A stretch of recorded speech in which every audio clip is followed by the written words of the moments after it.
जिनेन्द्र वंदितु सर्वसिद्धे धुवे ममल मनोवमं गदिं पत्ते वोचामि समय पाहुड मिणमो सुद केवली भणिदम।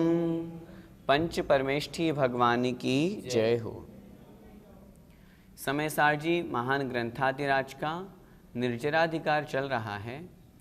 हमने पिछली ज्ञानशाला की कक्षा में देखा था, समझा था कि किस प्रकार वह वीतराग सम्यक दृष्टि जीव अपने ज्ञायक स्वभाव को प्राप्त करता है। अपने ज्ञान और वैराग्य की शक्ति के द्वारा वह अपने अपने आत्मस्वरूप में लीन होता है और इसी कारण से वह कर्मों की निर्जरा करता है। आज की इस कक्षा में हम 3 गाथाएं पढ़ेंगे। उसमें सबसे पहले हमें यह समझना है कि वास्तव में आत्मा का स्वभाव क्या है।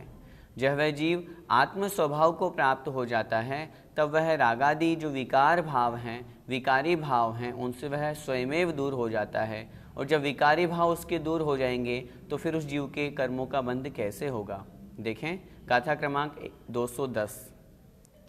उदय विवागो विविहो, उदय विभागो विविहो, कम्माणं वर्णिदो जिणवरेहि, कम्माणं वर्णिदो जिणवरेहि, णदुते मज्ज सहावा, नदुते मज्ज सहावा, जाणग भावो दु अहमिको, जाणग भावो दुअहमिको। बोलिए उदय विवागो विविहो, कम्माणं वर्णिदो जिणवरेहि, णदुते मज्ज सहावा, जाणग भावो दुअहमिको। उदय विवागो विविहो, कम्माणं वर्णिदो जिणवरेहि, णदुते मज्ज सहावा, जाणग भावो दुअहमिको। गाथा का अर्थ देखें। उदय विवागो विविहो। उदय विवागो अर्थात उदय का विपाक, विपाक का मतलब फल। विविहो अर्थात अनेक प्रकार का होता है। कर्म जब उदय में आते हैं तो अनेक प्रकार के फल देते हैं। कम्माणम अर्थात कर्मों के, वर्णिदो अर्थात वर्णन किए गए हैं, अर्थात बताए गए हैं। किनके द्वारा? जिणवरेहि अर्थात जिनेन्द्र भगवान के द्वारा। जिनेन्द्र भगवान ने कर्मों का जो फल है, कर्मों का जो उदय रूप में जो फल है, वो अनेक प्रकार का बताया है। णदुते मज्ज सहावा। ज्ञानी जीव क्या सोचता है? ण मतलब नहीं, ते मतलब वे जो कर्मों के फल के अनेक प्रकार हैं, वे मज्ज सहावा ण मेरे स्वभाव नहीं हैं। उस ज्ञानी जीव का वहाँ पर यह चिंतन होता है कि वे मेरे स्वभाव नहीं हैं। जाणग भावो दुअहमिको। जाणग भावो अर्थात ज्ञायक स्वभाव हूँ। दु मतलब तो, अहमिको मैं तो एकमात्र, मैं तो एकमात्र ज्ञायक स्वभाव हूँ। जब मैं एकमात्र ज्ञायक स्वभाव हूँ, ज्ञाता दृष्टा हूँ, ज्ञान दर्शन मेरा स्वभाव है, तो ये कर्मों के उदय में जो राग है, द्वेष है, क्रोध है, ये मेरा स्वभाव है ही नहीं। जब ये मेरा स्वभाव नहीं है तो फिर मैं क्यों क्रोध करूं, मैं क्यों राग करूं। इस तरह की परिणति उस जीव की होती है। किस जीव की होती है? जो ज्ञान और वैराग्य की शक्ति से आत्मस्वरूप में लीन होते हैं। वह जीव क्या सोचता है? फिर से देखें गाथा का अर्थ। जिणवरेहि जिनेन्द्र भगवान ने कम्माणम विविहो उदय विवागो वर्णिदो अर्थात जिनेन्द्र भगवान ने कर्मों के उदय को, अर्थात जब कर्म उदय में आते हैं तो उसके फल को अनेक प्रकार का कहा है। णदुते मज्ज सहावा। वे जो कर्मों का उदय है, फल है, वो मेरा स्वभाव नहीं है। मेरा स्वभाव तो एकमात्र ज्ञायक भाव है। अहमिको मैं तो एकमात्र हूँ। जब मैं एक हूँ तो ये राग द्वेष आदि जो दूसरे परिणाम हैं, ये मेरे कैसे हो सकते हैं? मैं तो ज्ञायक स्वभावी आत्मा हूँ। इस तरह का चिंतन वहाँ पर उस ज्ञानी जीव का होता है। गाथा का भावार्थ देखें। जिनेन्द्र देव ने कर्मों के उदय के फल अनेक प्रकार के बताए हैं। वे तो मेरे स्वभाव नहीं हैं, मैं तो एकमात्र ज्ञायक भाव वाला शुद्ध आत्मा हूँ। भैया जी, कर्म के उदय का फल अनेक प्रकार का कैसे होता है? 8 कर्म कहे गए हैं, प्रत्येक कर्म का अपना अपना फल है। संसार में देखा ही जाता है, कोई नीच गोत्र में पैदा हुआ, कोई उच्च गोत्र में पैदा हुआ, कोई गरीब है, कोई अमीर है, किसी को सुख है, किसी को दुख है, किसी के पास में बहुत अच्छा फर्स्ट क्लास बंगला है, किसी के पास रहने के लिए झोपड़ी है। अनेक प्रकार के कर्म के उदय जीव के साथ में देखे जाते हैं। जिस जीव ने जैसे कर्म बांधे थे, जिस स्थिति में बांधे थे, जिस अनुभाग रूप में बांधे थे, उस अनुसार अपने अपने कर्मों के अनुसार उसको वैसा फल प्राप्त होता है और वह फल अनेक प्रकार का होता है। जरूरी नहीं है कि 50 लोग मिलकर के एक कार्य कर रहे हों तो 50 लोगों को एक जैसा ही कर्म बंधें, वो उनके परिणामों के ऊपर डिपेंड होता है। 50 लोग हैं, किसी के मन में इस तरह का भाव आ रहा है, जैसे माना कि कोई स्वाध्याय कर रहे हैं, 50 लोग मिलकर के स्वाध्याय कर रहे हैं। अब कोई तो बड़े उत्साह भाव से कर रहे हैं, मुझे तो आत्मा का कल्याण करना है, मुझे तो आत्मा का स्वरूप जानना है, इसलिए मैं पढ़ रहा हूँ। कोई इस तरह से सोच रहा है, अरे मैं पढ़ लूँगा तो कम से कम समाज में मेरी प्रतिष्ठा बनेगी। कोई इस तरह से सोच रहा है, जब मैं पढ़ूंगा तो ज्ञानी विद्वान बन जाऊंगा, फिर लोगों को प्रवचन दूंगा। अनेक प्रकार की भावनाओं को लेकर के जो क्रिया की जा रही है, उस अनुसार उस जीव के कर्म बंधते हैं और जब वो फल देते हैं तो उस अनुसार ही अनेक प्रकार के फल उस जीव को प्राप्त होते हैं। भैया जी, कर्म का फल मेरा स्वभाव क्यों नहीं है? यदि कर्म का फल आत्मा का स्वभाव मान लेंगे तो फिर सिद्ध भगवान में भी वहाँ पर कर्म का फल उपस्थित हो जाएगा। आत्मा का स्वभाव मात्र ज्ञान दर्शन है, कर्म का फल क्रोध रूप है, राग द्वेष रूप है, सुख दुख रूप में है, जो आत्मा उससे बहुत प्रकार से बहुत अलग तरह की है। कहने का तात्पर्य है, आत्मा का स्वभाव ज्ञान दर्शन है। कोई जीव राग कर रहा है, कोई द्वेष कर रहा है, किसी को क्रोध हो रहा है, कोई मान है, कोई लोभ में फंसा हुआ है, ये सब कर्मों के उदय के कारण से ही तो हो रहा है। ये आत्मा का स्वभाव थोड़ी ना है। यदि आत्मा का स्वभाव हम इनको मानेंगे तो फिर तो जीव के साथ में इनको हमेशा रहना चाहिए, तो फिर तो वीतरागी जिनेंद्र भगवान के पास में भी राग का भाव नहीं होना चाहिए, जबकि वहाँ पर आत्म स्वभाव को उन्होंने प्राप्त कर लिया। ये सब विभाव हैं, कर्म के कारण से होते हैं। जब कर्म समाप्त हुए तो इनका भी वहाँ पर अभाव हो गया। इस गाथा का पद्यानुवाद पढ़ते हैं। विश्वास हो विविध है विधि के विपाक, ऐसा कहे जिन जिन्हें मम ढोक लाख, होगा नहीं वह विभाव स्वभाव मेरा, ज्ञानी निरामय निरा नित में अकेला। अब अगली गाथा में आचार्य भगवान कह रहे हैं कि यदि परमाणु मात्र भी, बहुत थोड़ा सा भी यदि किसी जीव के राग है तो फिर वह आत्म स्वभाव को नहीं जान सकता, क्योंकि दोनों में से एक ही अवस्था बनेगी, या तो राग रूप ही परिणाम होंगे या फिर आत्म रूप ही परिणाम होंगे। आइए समझते हैं। परमाणु मित्यंपि परमाणु मित्यंपि हुय रागादीनं विज्यते जस्य, हुय रागादीनं तुमिज्येदस्य, हुय रागादीनं विज्यते जस्य, हुय रागादीनं तुमिज्येदस्य, न विसो जानदियप्पा, नविसो जानदियप्पा, नयं तु सौवागम धरोवि। अयं तु सव्वागं धरोधि। बोलिए, परमाणु मित्यंपि हुय रागादीनं तु विज्यते जस्य, न विसो जानदियप्पा, नयं तु सौवागम धरोवि। परमाणु मित्यंपि हुय रागादीनं तु विज्यते जस्य, न विसो जानदियप्पा, नयं तु सौवागम धरोवि। आइए गाथा का अर्थ समझते हैं। परमाणु मित्यंपि, परमाणु मात्र भी, परमाणु मित्यंपि अर्थात परमाणु मात्र भी, पुद्गल का सबसे छोटा अंश परमाणु कहलाता है। अर्थात बहुत थोड़ा सा भी। हुय मतलब हृदय में, रागादीणम रागादि भावों का या रागादि भाव, विद्यते जस्य विद्यमान है, जस्य मतलब जिसके, जिस जीव के हृदय में आत्मा में परमाणु मात्र भी यदि रागादि विद्यमान है, राग द्वेषादि विकारी भाव विद्यमान है, तब णविसो जानदि अपाणयम, णवि अर्थात नहीं, सो मतलब वह आत्मा, जानदि जानता है, अपाणयम अर्थात आत्मा को। यदि परमाणु मात्र भी यदि राग विद्यमान है तो फिर वह आत्मा अपने आत्म स्वरूप को नहीं जानता है।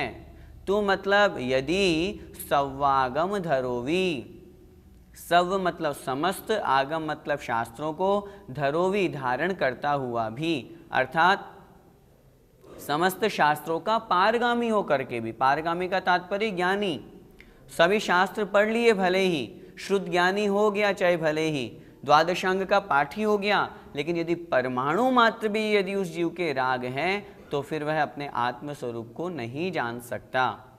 यह हमें बहुत अच्छी तरह से समझना है कि राग कितना खतरनाक है। आत्मस्वरूप में लीनता तभी बनेगी जब वह राग का पूर्ण रूप से अभाव करेगा। इसीलिए हमें यहाँ पर समझना है, यहाँ किसकी चर्चा चल रही है, यहाँ पर वीतरागी सम्यक दृष्टि की ही चर्चा है, जहाँ राग का पूर्ण अभाव हो गया।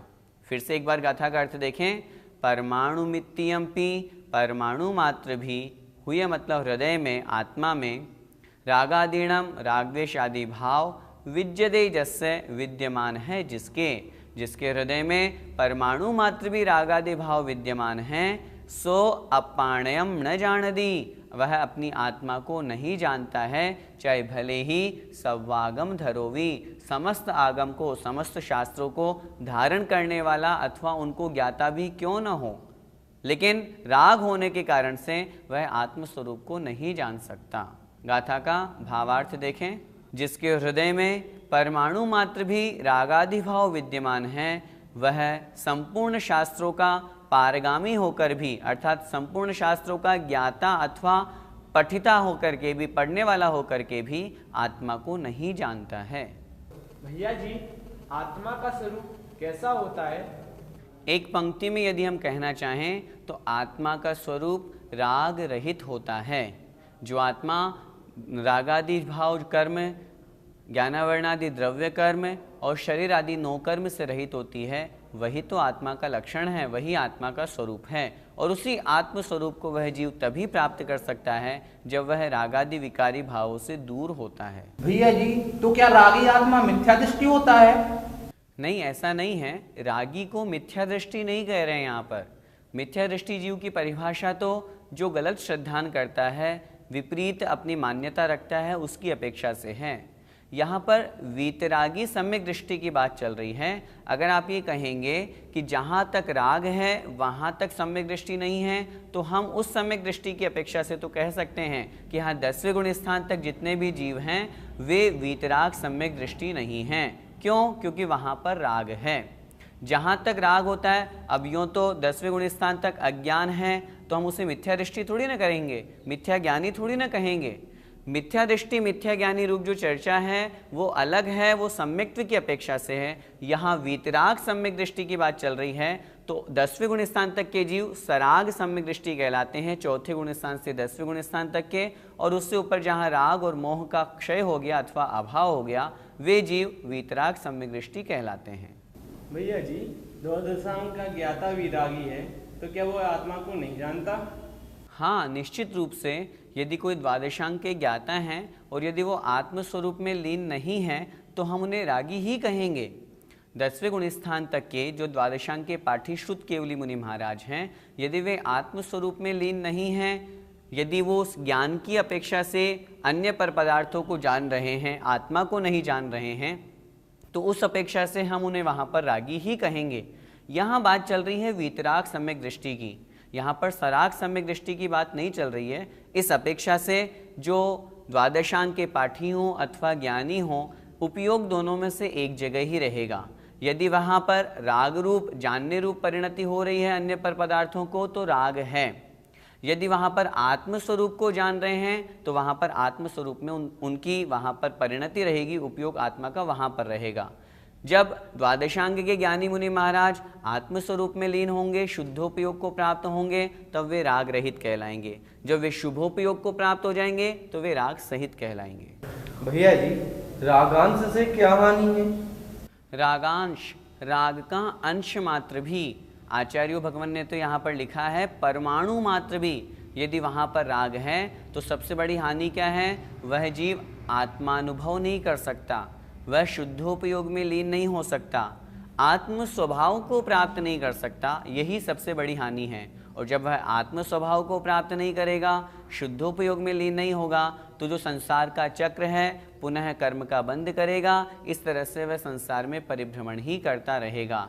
इसलिए किंचित भी यदि राग है तो वह जीव का कल्याण करने वाला नहीं है, वह आश्रव बंध का कारण है। और जब उसी राग का वहाँ पर अभाव हो जाएगा तो वही जीव संवर और निर्जरा करके मोक्ष को प्राप्त करता है। इस गाथा का पद्यानुवाद देखें। तू राग को तनिक भी तन में रखेगा, शुद्धात्म को फिर कदापि नहीं लखेगा। होगा विशारद जिना गम में भले ही, आत्मा त्वदीय कुछ ओ भव में डुले ही। कह रहे हैं अंत में, जो यदि तुम पूरे विशारद, पूरे आगम का यदि तुम ज्ञाता भी बन जाओ, लेकिन यदि अपने आत्मा त्वदीय कुछ हो भव में डुले ही, यदि आत्म स्वरूप में वहाँ पर राग मात्र भी है तो वह आत्मा संसार में भटकेगी। और ऊपर की जो दो पंक्तियाँ कही कि यदि तू राग को थोड़ा सा भी नहीं रखेगा और आत्मा में कभी भी नहीं जाएगा, नहीं प्राप्त होगा, तो संसार में ही भटकेगा।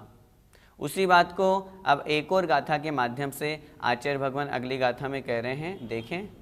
अपाणमयाणन्तो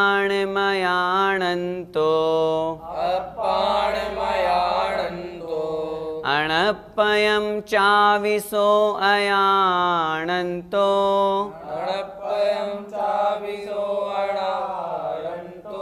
अणपयं चाविसो अयाणन्तो कह होदि सम्मदिट्ठी जीवा जीवे अयाणन्तो। बोलिए। अपाणमयाणन्तो अणपयं चाविसो अयाणन्तो कह होदि सम्मदिट्ठी जीवा जीवे अयाणन्तो। अपाणमयाणन्तो अणपयं चाविसो अयाणन्तो कह होदि सम्मदिट्ठी जीवा जीवे अयाणन्तो। गाथा का अर्थ देखें। अपाणमयाणन्तो, अपाणम अर्थात आत्मा को, अयाणन्तो अर्थात नहीं जानता हुआ, जिसने आत्मा को नहीं जाना। अणपयम अर्थात जो अनात्मा है, जो आत्मा नहीं है, आत्मा के अलावा अन्य पुद्गलादि पर द्रव्य हैं, उनको भी, चावी मतलब उनको भी, सो अयाणन्तो वह नहीं जानता हुआ। जब उसने आत्मा को नहीं जाना तो वह अनात्मा को भी कैसे जान सकता है? उन अनात्मा को भी नहीं जानता हुआ।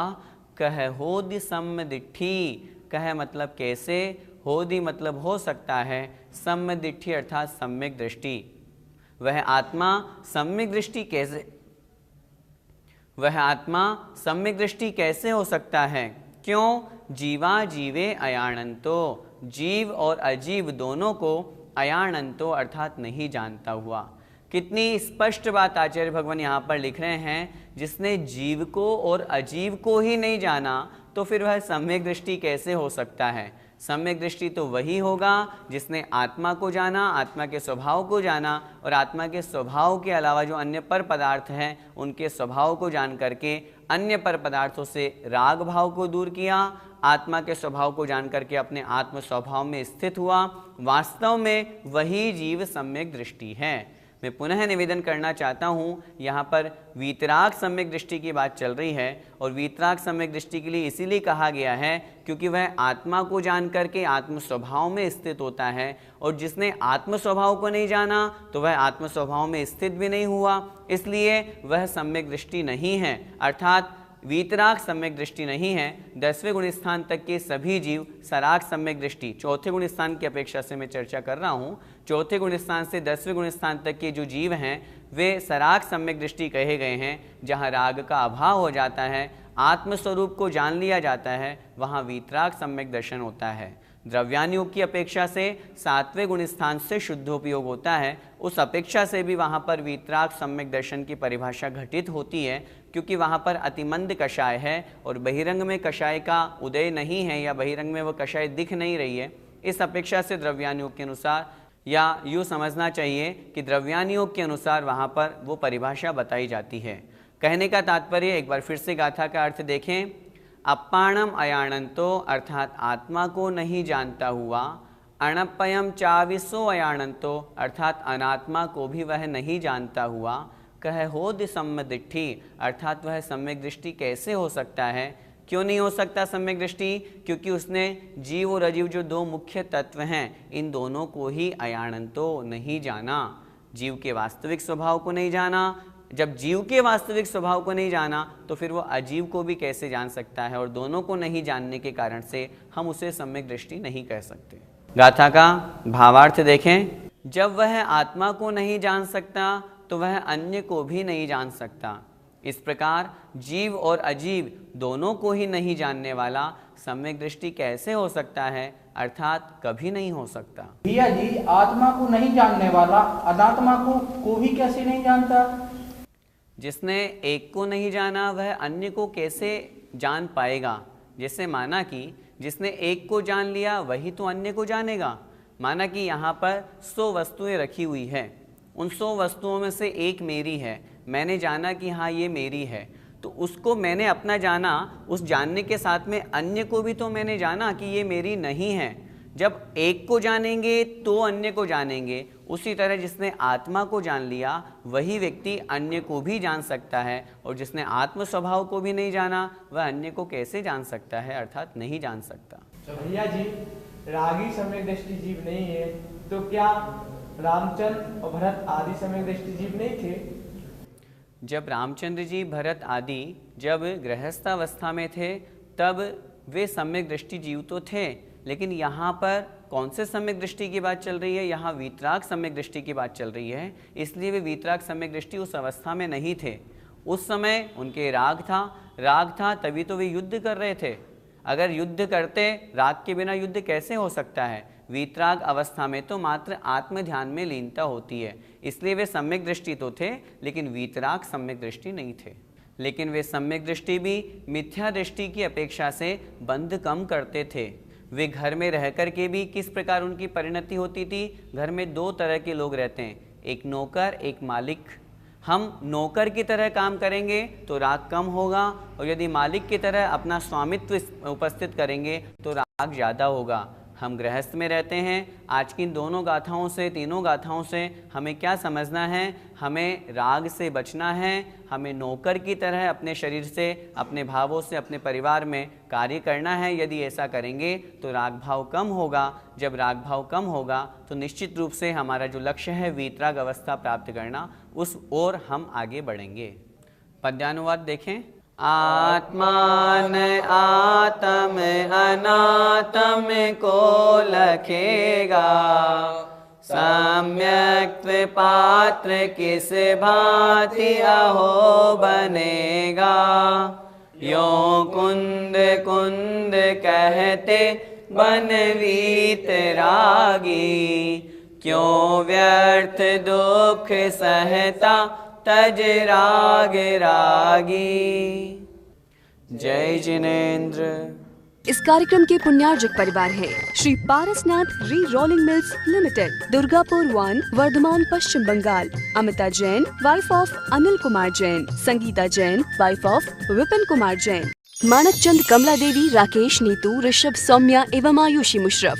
B123, Sethi colony, Jaipur, Rajasthan. श्री जनार्दन प्रसाद जी, श्रीमती पतंती देवी, मुकेश कुमार, साक्षी, ईशा, मोना खंधार, श्री किशोर खंधार, श्रीमती सुषमा खंधार, परिमल खंधार, अहमदाबाद। शुल्लक 105 श्री ज्ञान सागर जी महाराज की पुण्य स्मृति में श्रीमती शांति देवी छाबड़ा, पटना, बिहार। ईसरी पारसनाथ एवं उनके पुत्र पुत्रवधू श्री अशोक उमा, पटना। श्री विनोद बबीता, गुवाहाटी। श्री सुनील शालू, पटना। ब्रह्मचारी संजय भैया, ईसरी। श्री अभय मेघना, चंडीगढ़। श्री आलोक मेघना, वडोदरा।